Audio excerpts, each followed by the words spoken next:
Olá, no ar mais um Clipping Eletrônico, programa que discute os principais acontecimentos da cidade de São Paulo. E hoje aqui com a gente o vereador Gilberto Nascimento, do PSC, Alessandro Guedes, do PT, Toninho Paiva, do PR, e também aqui com a gente o vereador Rodrigo Goulart, do PSD. Obrigado, vereadores, pela presença.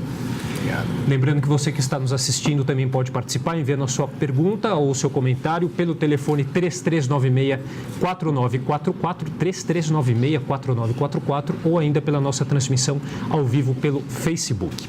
Bom, vamos lá, vereadores, eu separei aqui para a gente começar os destaques aí, ainda repercutindo sobre esse caso da demissão da diretora do Departamento de Iluminação Pública, o Ilume, a Denise Abreu, que foi flagrada em uma conversa com sua secretária na época, a Cristina de Carvalho, em que há uma suspeita aí de uma propina no caso da PPP da iluminação, né, da parceria público-privada da iluminação aqui em São Paulo. Após a divulgação dessa notícia, o prefeito João Dória demitiu a Denise Abreu, né, e eu gostaria que vocês comentassem esse caso, já que há aí o pedido, mais de um pedido aí de CPI para investigar essa questão, um deles seu, né, vereador? Isso. Gilberto, então gostaria que vocês falassem um pouquinho sobre esse caso. Na verdade, cumprimentar os demais vereadores, companheiros aqui da Câmara Municipal, que têm me ensinado muito nesse 1 ano e pouco que eu estou aqui, a valorizar cada vez mais o dia a dia aqui na Câmara e o cidadão. Mas vamos tratar aqui desse absurdo que foi esse pedido de propina ou essa indicação de que estava acontecendo propina através de uma gravação da diretora da Ilume. Eu fui um dos 3 vereadores que acabou indo atrás de outros 18 assinaturas para fazer um pedido de CPI, foi o primeiro a dar entrada. O nosso papel aqui é fiscalizar. E aí é o que eu falei ontem no plenário. Não é por ser ela quem é ou o que já foi o histórico, não importa, poderia ser qualquer um. O importante é que a gente faça a fiscalização a bem do serviço público, haja vista que a PPP da iluminação é o segundo maior contrato da nossa cidade, né? Cerca de 7 bilhões para trocar todas as lâmpadas da cidade num período de tempo por iluminação de LED. Até 2021. Exatamente, até 2021. Ficou bem claro ali, até porque ela citou nas primeiras gravações, eu vi outras gravações já hoje, né? O desenrolar dessa conversa, ficou bem claro ali a tentativa e a busca de favorecimento de um dos consórcios, né? Protegendo um e dizendo, inclusive, que odeia um dos donos da empresa, de uma das empresas que estava no consórcio. Então, isso tem que ser apurado. Porque, tudo bem, ontem ela saiu de lá, mas será que o sistema continua dentro da Ilume? Será que essa prática vai continuar? Então, por isso que foi o meu pedido de CPI, para que a gente possa verificar. Só para pontuar aí, as empresas aí que estavam concorrendo aí nessa PPP, a FM Rodrigues, que acabou ganhando, né, essa licitação após uma briga judicial, aí concorrendo com a Walks, aí, que integra, inclusive, o grupo aí, o grupo W Torre, aliás, né? Vereador. O Tribunal de Contas já havia se manifestado questão de 6 meses atrás. O próprio presidente atual, João Antônio, se manifestou e o conselheiro Domingos Dissei também. Da irregularidades que a FM Rodrigues vinha acontecendo. Porém, não sei de que a maneira que chegou agora para que realmente fosse o contrato assinado. Mas havia e precisa ser realmente apurado o que aconteceu nisso daí. Nós já tivemos aqui, algum da FM Rodrigues vinha aqui e foi o próprio o líder do PT, o Donato, que convocou ele. Aí ele mandou um dos diretores da FM Rodrigues. E agora veio realmente, eu acho que precisa aqui de uma apuração profunda, porque é um valor exorbitante. São 7 bilhões para que realmente se aplique na cidade de São Paulo para dar uma iluminada melhor aqui para a cidade. Vereador Alessandro Guedes. Boa tarde a todos, boa tarde, colegas, a todo o público que nos acompanha através da TV Câmara.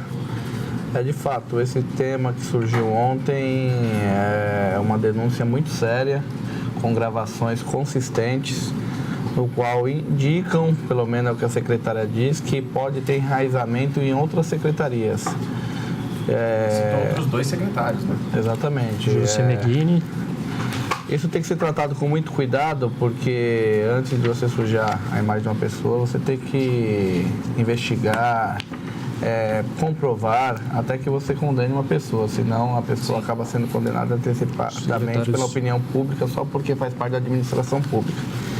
Mas que é grave que ficou comprovado, né? Que ela ofereceu uma mesada para a secretária dela e aí houve um favorecimento, existia a intenção de ter um favorecimento para uma das concorrentes, para uma licitação tão grande, como foi falado, a segunda da cidade, 7 bi. Enquanto isso, a iluminação está às escuras para tudo quanto é lado, a iluminação não existe na cidade. Eu mesmo tive a oportunidade de ir despachar na Ilume necessidades da nossa cidade, de vielas, locais que precisavam de iluminação. Não anda nada desses projetos e agora a gente enxerga porque não anda, né? Porque existia uma manipulação para favorecer alguém. Eu parabenizo o vereador Gilberto Nascimento Júnior e os outros 2 vereadores e todos os vereadores que apresentaram aqui projeto de CPI, para que fosse criada a CPI. Um é o Gilberto Nascimento Júnior, o outro é o Alfredinho, o outro é o Camilo Cristófaro. Assinei as 3 e espero que a gente consiga implantar a CPI aqui para que apure os fatos como a cidade merece. E os secretários citados aí, no caso, o secretário Marcos Penido, né, secretário de Obras, e o secretário de Governo, Júlio Semeghini. Vereador Rodrigo Lara. É isso. Boa tarde a todos. Cumprimentar aqui nossos companheiros de bancada. Cumprimentar todos os telespectadores da TV Câmara.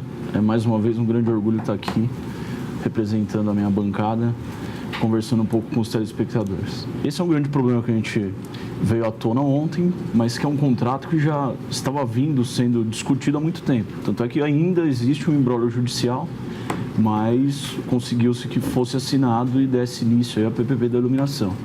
E com uma denúncia tão grave como essa, como o Alessandro falou, tem que realmente apurar para ver. Até essa escuta aí tem que ver como é que foi. Se já faz parte de uma investigação maior, tudo. Para a gente ver e antes de colocar os culpados aí à frente, né, realmente ver o fundamento disso tudo. Mas realmente é um problema muito grave.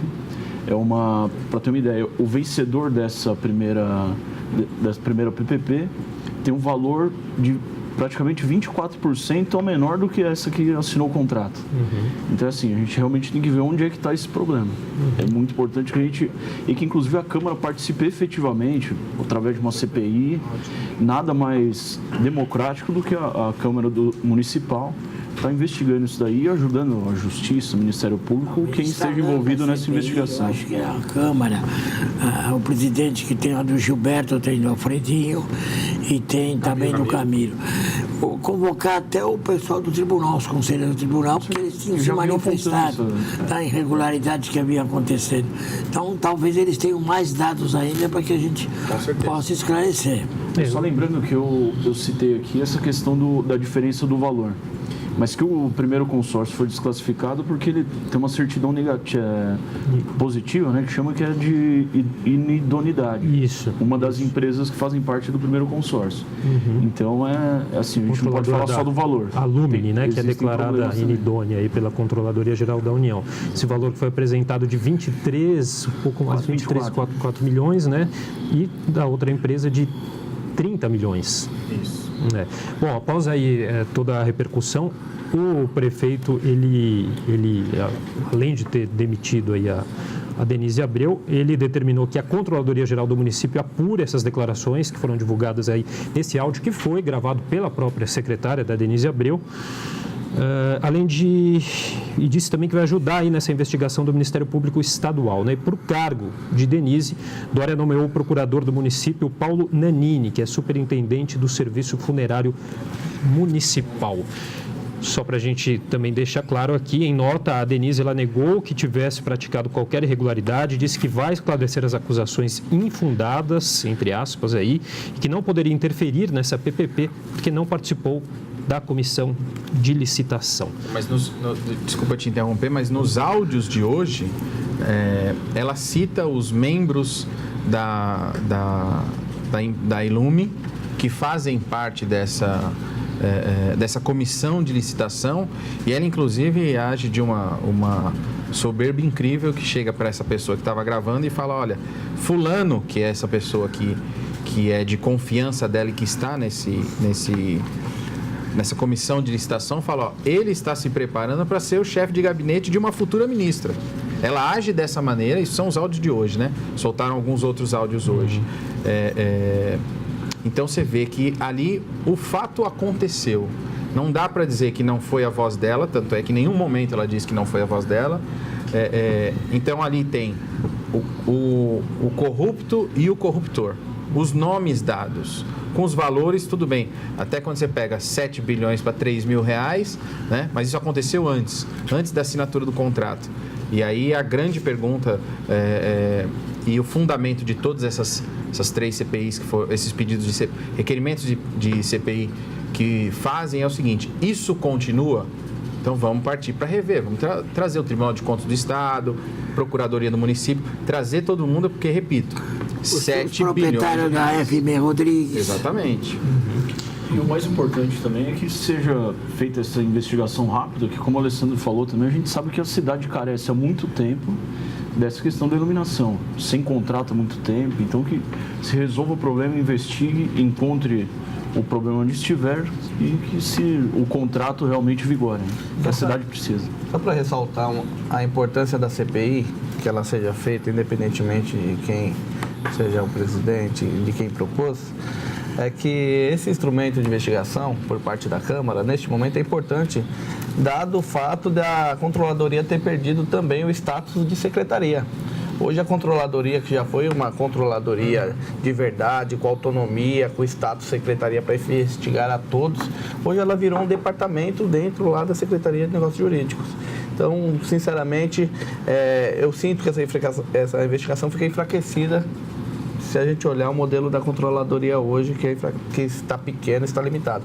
Por isso a importância da CPI aqui da Câmara, para que possa ajudar a auxiliar aí com a investigação, para que a gente possa apurar os fatos. Bom, antes de dar seguimento aqui às notícias do dia, eu vou dar voz aqui a 2 perguntas feitas aqui pelos telespectadores. A primeira é do Ricardo LB, que diz o seguinte: minha pergunta é sobre o Arco Jurubatuba, realmente vai acontecer? E a gente tem também a pergunta do Cleiton Gonçalves. Ele diz o seguinte: os bairros estão abandonados por essa gestão. Quando, de fato, as obras dos céus irão voltar? E a implementação das lâmpadas de LED que melhora a segurança? Colocando também essa questão da segurança aí no assunto que a gente vem debatendo. Posso responder o Jurubatuba? Fica à vontade. Jurubatuba, que é intimamente ligada ao meu mandato, porque eu sou lá da região. A gente tem estudado muito, inclusive... muito do nosso trabalho aqui na Câmara Municipal, capitaneado pelo vereador Tony Paiva, que é presidente da Comissão de Política Urbana. Ele tem realmente feito diversas audiências públicas aqui para a gente escutar a população, para ver qual a melhor forma da gente entregar esse projeto. O Pio Jurubatuba, que é o projeto de intervenção urbana, está sendo estudado desde a região ali da Vila Andrade até a região onde se encontra o Autódromo de Interlagos. Devemos votar esse projeto antes até da privatização do autódromo, para que se consiga realmente os valores de outorga onerosa, de tudo, para se capitalizar as demandas que tem na região. As demandas de realmente obras públicas, saúde, educação. Nós temos diversos planos ali para a região e que a gente prevê no Pio Jurubatuba, que chama-se também de Arco Jurubatuba, né? Para que se pense no desenvolvimento ali daquela região por um longo prazo. Então, assim, está bem adiantado, já teve as audiências públicas nas diversas regiões lá que envolvem o Arco Jurubatuba, e eu acredito aí que a Secretaria deva nos devolver esse projeto aqui para a Câmara, para que a gente possa discuti-lo e colocar em votação aí. Eu espero que nos próximos meses, porque realmente é uma grande esperança que aquela região ali tem, pensando no desenvolvimento em longo prazo. Temos diversas grandes obras ali, eu cito 2 grandes obras importantes ali, que é a extensão da margem direita da Marginal Pinheiros, da Ponte Transamérica até a Ponte Vitorino Goulart, que vai aliviar ali um grande problema que a gente tem da mobilidade, e também o Parque Linear Jurubatuba, que vai dar, a extensão dele vai ser um dos maiores parques lineares da cidade de São Paulo, que vai da Ponte do Socorro também até a Ponte Vitorino Goulart, envolve o Parque do Aterro, que existe o aterro sanitário lá em Jurubatuba, e também o Parque Telefunken. Então, uma grande transformação realmente que a cidade aquela região principalmente vai receber, e tudo isso envolvendo o autódromo, que a gente sabe dessa discussão que está sendo feita quanto à privatização do autódromo. Eu ontem, inclusive, na audiência pública presidida pelo presidente Toninho Paiva da Comissão de Política Urbana, eu sugeri para que se fosse feito um estudo também, em paralelo com a questão da privatização do autódromo, para que se pense numa possível concessão. Se a privatização, a questão da crise econômica que a gente tem enfrentado, não der certo, que já tem um modelo de concessão para que se possa fazer rapidamente. Bom, só para eu ter uma ideia, os telespectadores, se pronunciaram 25 pessoas, todas ligadas ao complexo Interlagos, e as manifestações foram todas contrárias, porque pela maneira que está sendo colocada, é que não vai levar a nada. Nós já passamos aqui de administração de mandato de 1 ano e 3 meses do prefeito, os processos já estão instruídos para que realmente possa dar continuidade e ainda não demos. Acho que está mais do que na hora. Ou a gente faz a concessão ou a privatização, ou realmente encerramos e deixa continuar do jeito que está, porque fica todo mundo numa expectativa grande e não tem saído do papel. Acho que ontem foi muito boa a audiência pública e eles gostariam que levasse ao complexo Interlagos para fazer com a população de lá. Bom, vamos respondendo também aí a questão do Cleiton Gonçalves em relação à iluminação e a implementação também, aliás, das obras dos céus aí, quando que irão voltar. A cidade, na verdade, tem, posso dizer, dessa semana, ela está parada por 2 motivos. Isso é fato e a gente tem que esclarecer para a população. Greve do servidor público, né? Que a gente necessita muito nas prefeituras regionais. Eu mesmo tive um pedido lá para um despacho de um fiscal, até para que se acelere um processo, e eles sempre na manifestação. E também a outra situação, além da greve, que é legítima, a saída do prefeito, né? Que deixa todo o secretariado, toda a estrutura em compasso de espera, né? O prefeito veio aí às redes, veio na televisão ontem dizer que já fez um comparativo com a família e disse que já não ama mais a cidade. Agora ele quer amar uma coisa maior, está trocando de esposa, foi assim que ele usou. Então, para falar do céu, das obras do céu, né? Essa é a verdade, foi isso que ele disse. Para falar das obras do céu, para falar sobre zeladoria, hoje a gente tem um problema grande de zeladoria. Cidade inteira suja. Você liga nas prefeituras regionais, você vai num 56, faz o que for preciso. Vem solução? Não. Todo mundo em compasso de espera, aí alegam que não tem contrato. Quiseram tirar uma ferramenta importante das prefeituras regionais, que era fazer os seus próprios contratos, porque você tem regiões da cidade que tem mais árvore, outros têm mais problema com lixo. Então, não vai ser um contrato só, capitaneado por um secretário, que vai resolver todo o problema da cidade, né? É uma cidade multifacetada, inúmeros bairros, regiões, que a gente tem que saber exatamente e quem pode dar a real noção. O prefeito regional que está lá na ponta, que convive no dia a dia. Então, a gente tem esse problema da zeladoria, nós temos esse problema agora da iluminação para trazer uma melhor sensação de segurança. Bom, eu também gostaria de dar uma pitada nessa questão dos céus, porque mais de 15 céus ficaram em obras no fim do governo passado e as obras foram literalmente abandonadas pela atual gestão. Eu despachei principalmente com o secretário, onde se queixou da falta de orçamento para tocar as obras, que estava tentando outro financiamento, a privatização ia ajudar isso, enfim. 54 bi de orçamento, 56 bi de orçamento, o que eu enxergo é falta de prioridade. E o prefeito Dória tem demonstrado desde o primeiro dia de gestão que a prioridade dele não é São Paulo, a ponto de fazer 60 viagens e quando foi questionado que passava muito tempo fora da cidade, ele disse que era possível governar São Paulo pelo WhatsApp. Você anda a cidade de São Paulo, os servidores públicos, sim, hoje estão em greve, lutando pelo direito que é deles, legítimo, contra esse confisco salarial, mas eles estão também, quando estão nos seus postos de trabalho, estão trabalhando numa precariedade absoluta. Não existe um contrato hoje de capinação, um contrato hoje de zeladoria urbana na cidade. Nós estamos falando de 1 ano e 3 meses de gestão. A cidade está degradada, buraco é para tudo quanto é lado. E o prefeito, que acha na imponência dele que a cidade vai bem, que ele é o melhor gestor do planeta, agora compara um casamento que está se separando de São Paulo porque tem certeza que vai casar com o estado de São Paulo. Se separa da capital porque vai se casar no estado de São Paulo. Que os votos no matrimônio dele pela cidade vai ser desmanchado porque um casamento também se desmancha. Absurdo total. O prefeito foi reprovado, a população está indignada com a má qualidade do serviço da cidade de São Paulo e o prefeito Dória é o protagonista disso. E ele vai ter a grande surpresa, quando for candidato a governador, o resultado eleitoral vai mostrar que a população de São Paulo desaprovou e a do estado vai desaprová-lo.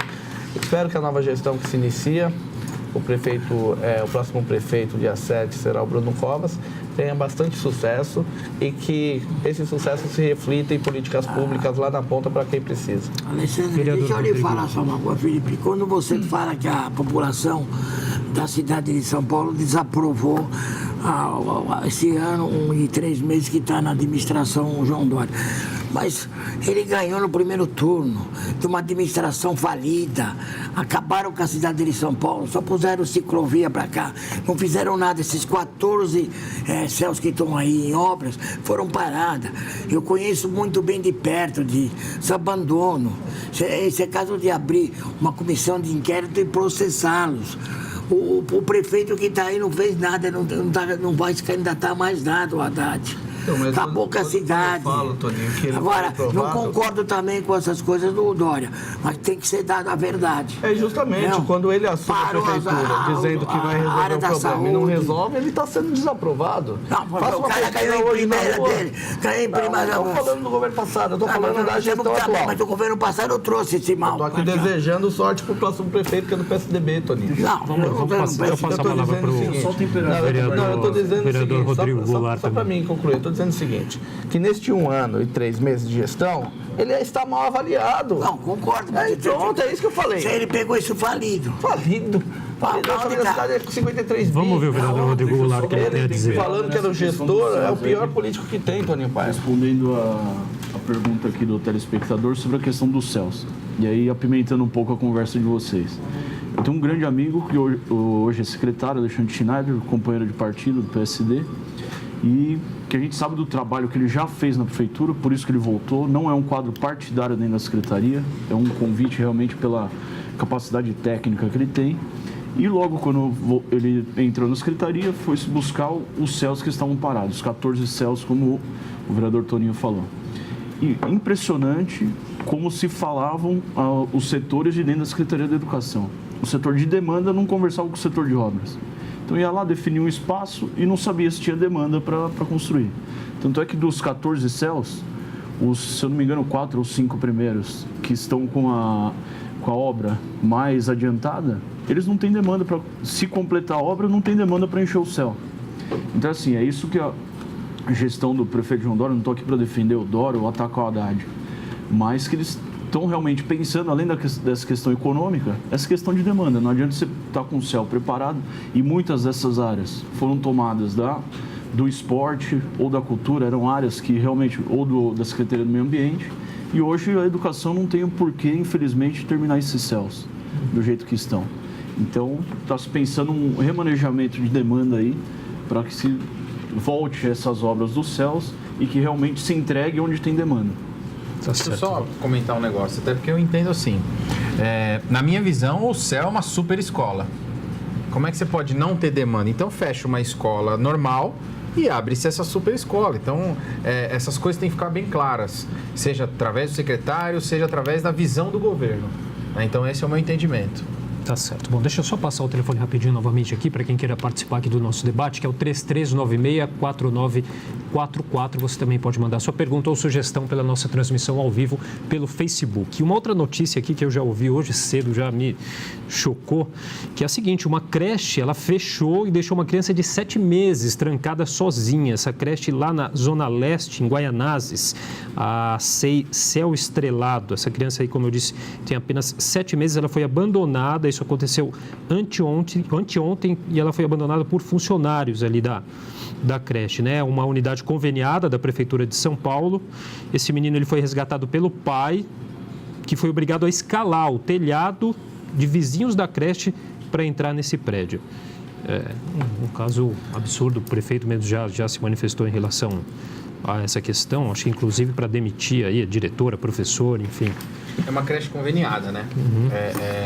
Não é administração direta, mas independente de qualquer coisa, a gente sabe que aqueles que cuidam das crianças têm que fazer uma ronda no final, né? Até para poder fechar, ver se não tem criança. Me assusta essa falta de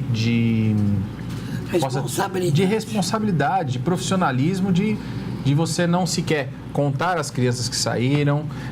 Eu ouvi bem o pai dizendo que ligou e dizendo, olha, eu vou atrasar 20 minutos. 20 minutos. Chegou lá, creche fechada. Esse pai, eu me coloco no lugar, tenho 3 filhos.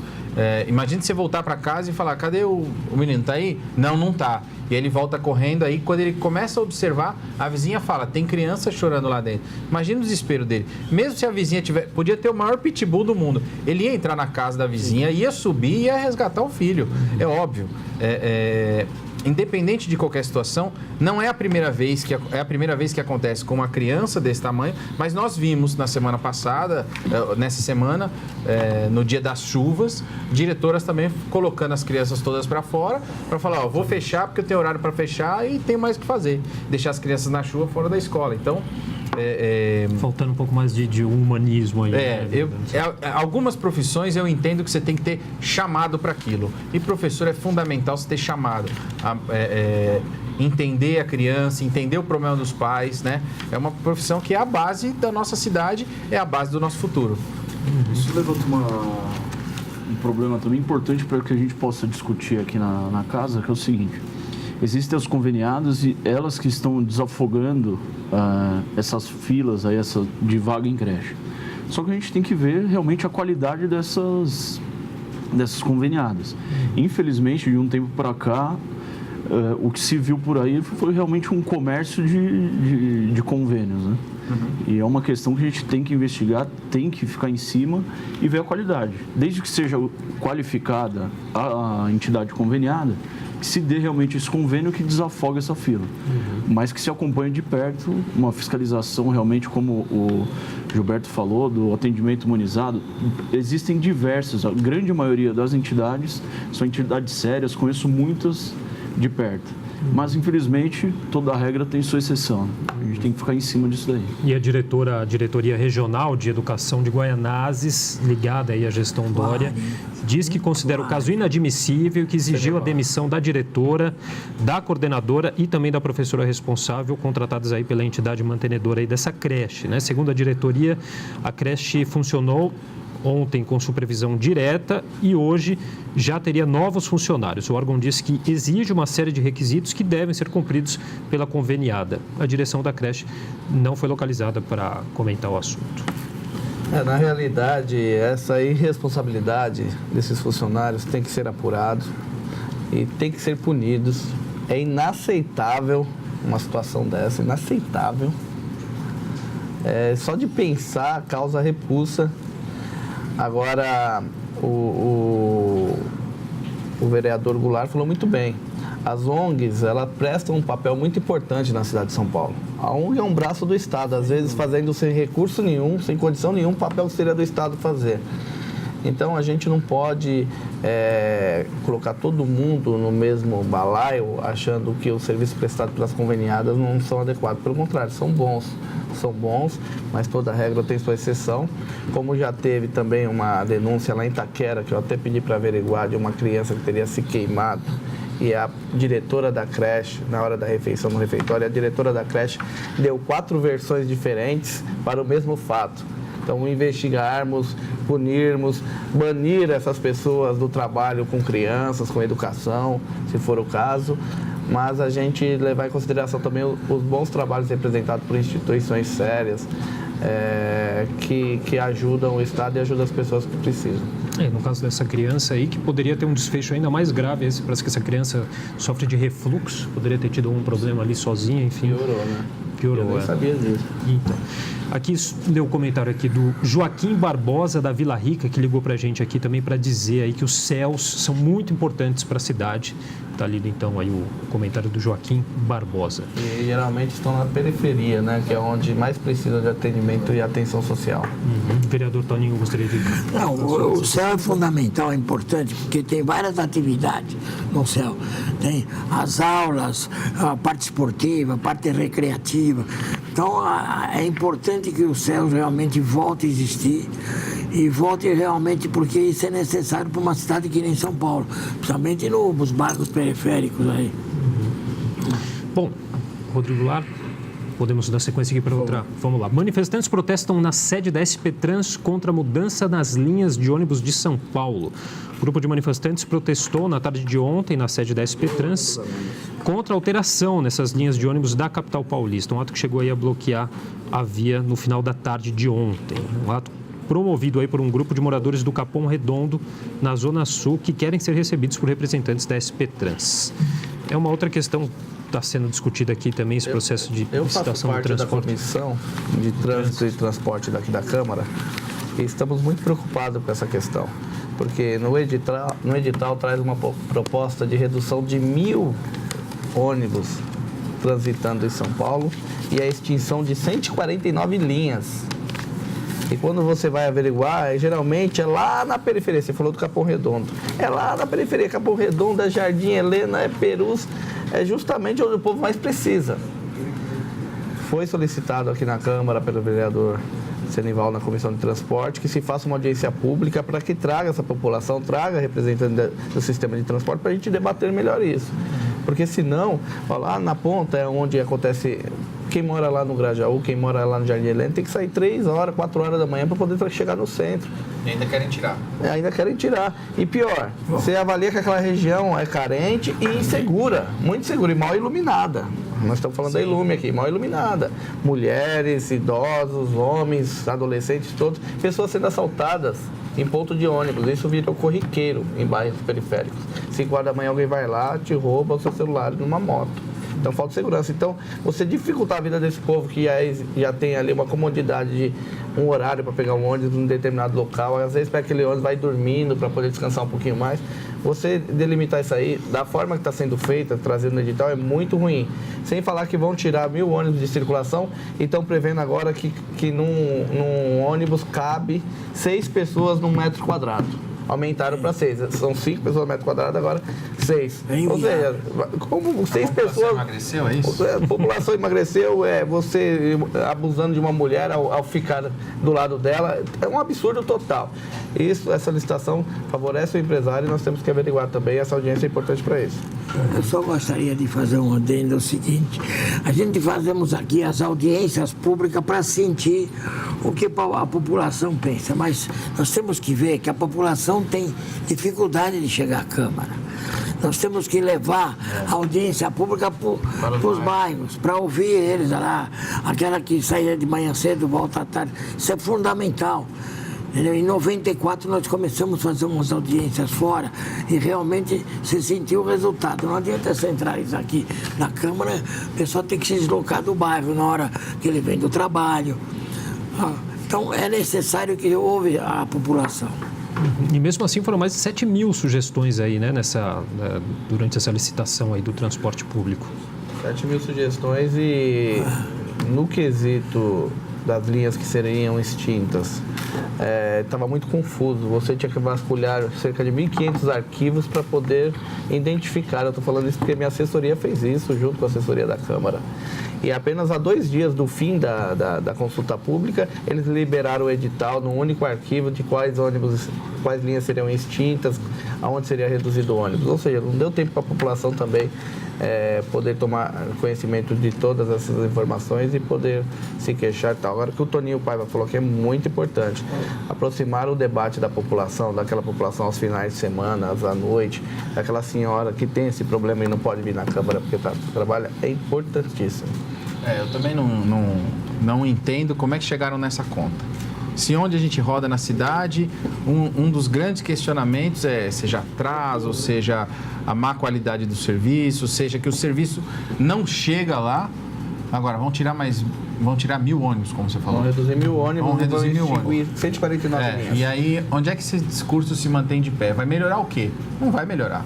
tendência é piorar. Já não tá bom. E vai tirar mais 1.000? É a gestão do mal.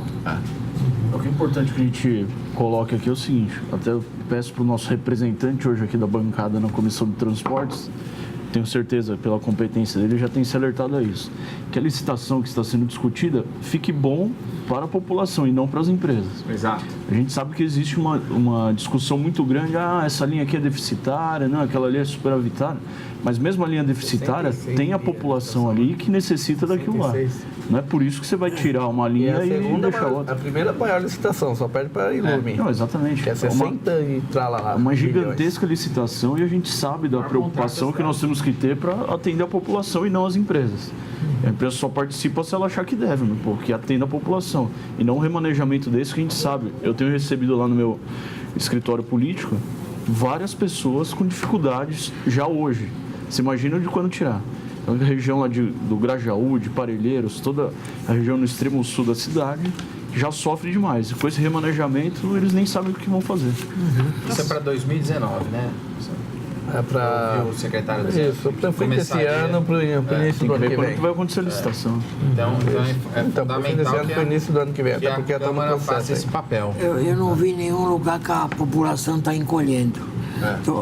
Pelo contrário, está crescendo. Exato. E ainda tem a retirada de transporte. É um assunto meio que precisa rever. E cabe a nós da Câmara. Agora, se não interessa pro empresário manter dessa maneira, troca-se. Se não está interessando para o bolso dele, tem que interessar para a população. Bom, acho que dá para a gente falar bem rapidinho aqui sobre essa questão. Nós tivemos aí esse final de verão aí, chuvas bastante volumosas aqui em São Paulo. E a Folha de São Paulo traz a manchete aqui que o gasto de Dória, do prefeito Dória, contra a enchente é só 1/4 de verba para asfalto em São Paulo, aí, fazendo essa comparação. Que no ano passado a administração gastou apenas 33% do orçamento em ação contra enchentes, no valor aí de 275 milhões de 825 milhões previstos aí. A resposta está dada. Gastou menos do que devia e do que tinha para gastar. E aí depois vem e fala, olha, eu estou fazendo a gestão. Criou uma indigestão, na verdade. Cidade linda, né? Linda para quem? Linda para quem? Porque é questão de prioridade, na minha avaliação. Porque chuva e alagamento em São Paulo sempre houve. A gente sabe que o sistema da cidade é arcaico, é antigo e não dá conta. O investimento seria só de algumas décadas para resolver. Tá certo. Mas este ano, você ter verba em caixa e não utilizar para combater a enchente, só sabe mesmo o problema que tem a enchente aquele cidadão que mora, que conhece, que vive aquela realidade. Então é inadmissível que o prefeito não tenha como prioridade administrar a cidade de São Paulo. Vai separar desse casamento. Na realidade, ele se elegeu dizendo que era João Trabalhador e agora está entregando o emprego. Está devolvendo o emprego, está abandonando o emprego e isso não aguentou o trampo. Nosso tempo já gostaria de fazer. Tudo bem, vamos encerrar. Nosso tempo já chegou no final aqui, eu preciso entregar. Queria agradecer aos vereadores pela participação. Muito obrigado mais uma vez. Obrigado a você também que nos acompanhou em mais um Clipe Eletrônico. TV Câmara São Paulo, a política da cidade passa por aqui.